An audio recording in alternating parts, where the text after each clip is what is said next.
the dishwasher needs to be filled with salt before using it. So I'm going to remove the bottom basket completely. The unit is supplied with this funnel. Right, so just move this to the side, and over here is where I need to insert salt. So I just open this, pull off the cap, insert the supplied funnel. I take about 2 liters of water and pour it into this reservoir.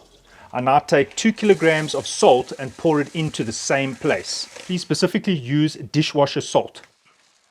I remove the funnel, I wipe away any residual salt here, and I return the lid and tighten it. I now plug the unit into the mains. I can now power on the unit. If it doesn't power on immediately, give it a few seconds. Sometimes when you've had the door open and then you close it and power it on, it might take a few seconds. Notice it's no longer saying there's no salt. But immediately after filling the salt, we need to do a quick wash.